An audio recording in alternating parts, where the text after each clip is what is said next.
Hi అందరికీ praise lord. ఈ సమయాన్ని ఇచ్చిన దేవాది దేవునికి స్తోత్రం. ఈరోజు స్నేహం గురించి తెలుసుకుంటే, ఈ లోకపరంగా మనము స్నేహితులతో అన్నీ పంచుకునేవారిగా ఉంటున్నాము.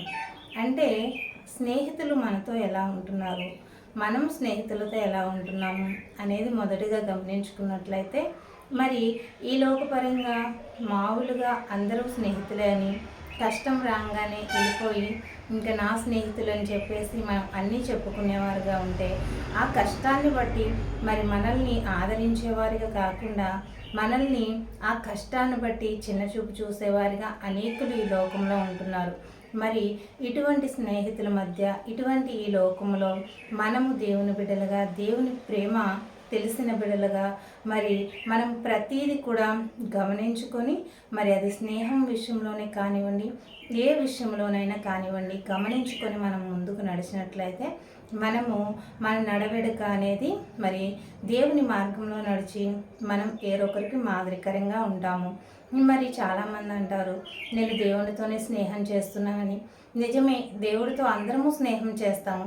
కానీ ఈ లోకపరంగా మరి మనకున్న స్నేహితులు ఎటువంటి వారో మనం గమనించుకోవాలి. అలా గమనించుకున్న ఎడల మరి ఆ స్నేహితుల్లో ఏమన్నా వారు మనల్ని దారి తప్పించేలాగా వారుంటే ఆ స్నేహం నుండి మనం పక్కకు తప్పుకోవచ్చు. లేదా ఆ స్నేహం వల్ల మనకి ఎక్కడన్నా ఇబ్బంది కలుగుతూ, ఆ స్నేహం వల్ల మనకి మరి నిందలు అపకీర్తులు వస్తాయి అనుకుంటే, అటువంటి స్నేహాల నుండి మనము వెంటనే మరి పక్కకు తొలగి మరి మనము దేవుని బిడ్డలుగా మరి నీతిగా నడిచేవారుగా ఉండొచ్చు. కాబట్టి మనము ఎవరితో స్నేహం చేస్తున్నాము అనేది గమనించుకునేవారుగా ఉండాలి.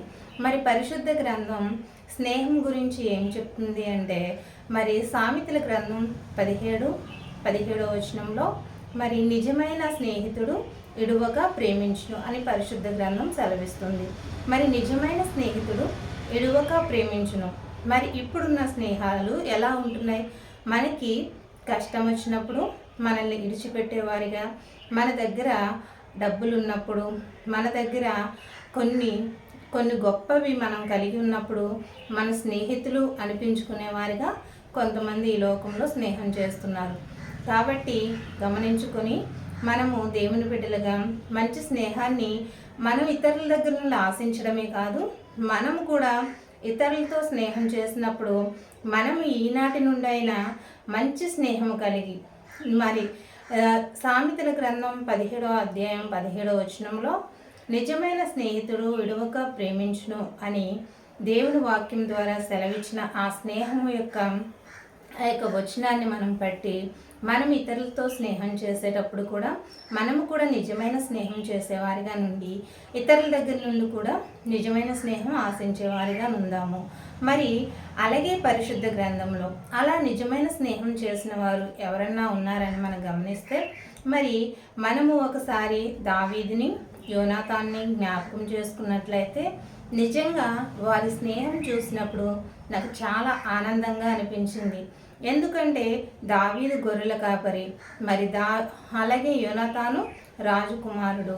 మరి వారిద్దరి మధ్య స్నేహము ఎంతో మధురముగా, వారిద్దరి మధ్య స్నేహము మరి ఒక చోట యోనాతాను మరి దావీదు యొక్క స్నేహము ఒక స్త్రీ యొక్క ప్రేమ కన్నా కూడా తనకి ఎంతో ఆ యొక్క స్నేహం ఆనందాన్ని ఇస్తుందని తెలిపినట్లు మనం పరిశుద్ధ గ్రంథంలో కూడా చూస్తున్నాము. మరి అలా వారిద్దరి మధ్య అంత చక్కని స్నేహం అనేది మనం చూస్తున్నాము. మరి అది నిర్గమకాండంలో మనం చూడొచ్చు. ఒకవేళ ఈ లోకపరంగా ఒక రాజకుమారుడు మరి ఒక గొర్రెల కాపరితో స్నేహం చేస్తాడా అని మనం గమనించుకుంటే, ఈ రోజుల్లో మామూలుగానే ఒక వారికంటే మన ఎదటి వారికంటే కొంచెం బెటర్ పొజిషన్లో మనం ఉంటే, వారి ఇంటికి వచ్చినప్పుడు వారిని కుర్చీలో కూర్చోమనడానికి కూడా మనం చిన్నపుచ్చుకుంటాము.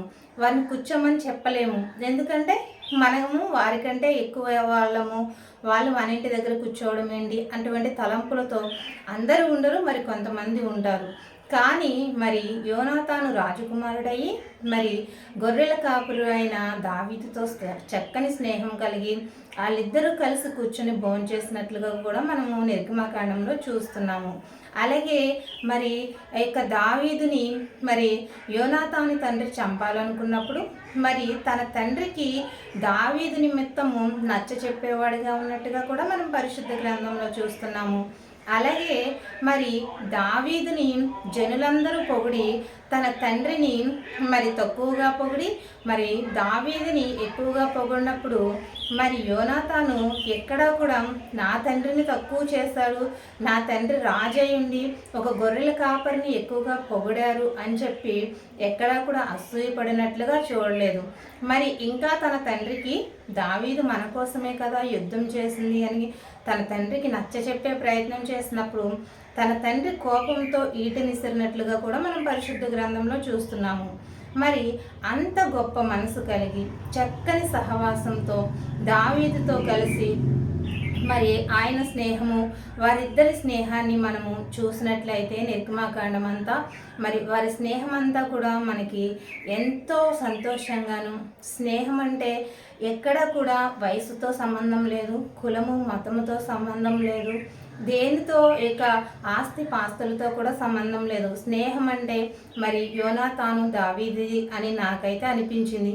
అందుకోసమని నేను వీరిద్దరి గురించి, ఈ స్నేహం గురించి నేను తెలియపరచాలని మరి ఈరోజు ఈ వీడియో చేయడం అయితే జరిగింది. మరి దావీదు యోనాతాను వారిద్దరు స్నేహము ఎంత గొర్రెల కాపరి అయిన దావీదుని మరి యోనాతాను అంత ప్రేమగా చూసి మరి దావీదులో యెహోవా దేవుడు మరి దావీదుకు తోడై ఉన్నాడని కూడా గమనించినంతగా మరి తనని నమ్మి తనని పరీక్షించిన ఆ యొక్క యోనాతాను. మరి చూడండి, మన స్నేహితులు మనల్ని గమనిస్తున్నారా? అసలు మన ఆలోచన ఏంటి, ఎటువంటి ప్రవర్తన కలిగి ఉంటున్నాము అనేది గమనిస్తున్నారా? లేక ఏదో పైననే మనల్ని చూస్తున్నారా? మరి యోనాతాను అయితే మరి దేవుడు దావీదుకు తోడై ఉన్నాడని గమనించగలిగాడు. ఎందుకంటే తను దావీదుని అంత నమ్మి అంత దగ్గరగా తనని చూసి ఉన్నాడు కాబట్టి మనము కూడా మంచి స్నేహము, ఎవరితో స్నేహం చేసినా నిజమైన స్నేహము, ఇడువక ప్రేమించే మంచి స్నేహం చేసేవారిగా ఉందాము. అలాగే మరి అంత మంచి స్నేహం చేసిన యోనాతానుకి లాస్ట్కి ఫలితం ఎలా వచ్చింది, ఏమొచ్చింది అని మనం గమనించినట్లయితే దావీదు రాజు అయిన తర్వాత మరి యోనాతాను కుమారుడు అవుటివాడై ఉండగా మరి దావీదు మరి తనను పిలిపించుకొని తన యొక్క భోంచేసే దగ్గర మరి యోనాతాను ఎలా అయితే దావీదుతో కలిసి తన యొక్క గృహంలో చక్కగా మంచి ఇందు మరి ఇద్దరు కలిసి కూర్చొని తినేవారు, అలాగే తన రాజభవనంలో దావీదు కూడా తన కుమారుణ్ణి పిలిపించి మరి చక్కగా తనతో పాటు ఆ యొక్క రాజు భవనంలో ఉంచినట్లుగా మరి వారు భోంచేసేటప్పుడు కలిసి భోంచేసినట్లుగా మనం పరిశుద్ధ గ్రంథంలో నిర్గమకాండంలో చూస్తున్నాము. మరి ఫలితము కూడా మనకి దేవుడు మన కళ్ళ ముందు ఉంచారు. స్నేహం అంటే ఎలా ఉండాలి అనేది కూడా మనకి దేవుడు మన కళ్ళ ముందు ఉంచారు. అలాగే సామెతల గ్రంథం ద్వారా నిజమైన స్నేహితులు విడువక ప్రేమించును అని మరి మనకి ఆ యొక్క వచనం ద్వారా కూడా మనం ఎటువంటి స్నేహము ఇతరులతో కలిగి ఉండాలి, ఇతరుల దగ్గర నుండి వాళ్ళ స్నేహము నిజమైన స్నేహమా కాదా అనేది గమనించుకునేలాగా మనకి దేవుడు ఇలా పరిశుద్ధ గ్రంథం ద్వారా అనేక రీతిలుగా మనకు తెలియపరుస్తున్నారు. ఈ యొక్క స్నేహం గురించే కాదు, ఈ లోకపరంగా మరి ప్రతి ఒక్క విషయంలో కూడా మనకు పరిశుద్ధ గ్రంథంలో మరి మనకు ప్రతి ఒక్కటి కూడా మరి ఈ లోకంలో జీవించడానికే కానివ్వండి, దేవుని నిత్య రాజ్యంలోకి వెళ్ళడానికి కానివ్వండి, ఆయన రాజ్యంలో చోటును సంపాదించుకోవడానికి కానివ్వండి, దేవుడు చక్కని వచనాలను పరిశుద్ధ గ్రంథంలో మరి వాక్యాలని మన కొరకు మరి రాయించి ఉన్నారు. మరి పరిశుద్ధ గ్రంథమును బట్టి మనం ఎంతో సంతోషించేవారిగా అనుదినము ఈ పరిశుద్ధ గ్రంథాన్ని చదివి మరి దీనిలో ఉన్న జ్ఞానమును మనం తెలుసుకొని దీన్ని అనుసరించే వారిగా ఉన్నప్పుడు మనము ఈ లోకంలో మరి గొప్పవారిగా వేరొకరికి మాదిరికరంగా ఉంటాము. Praise lord.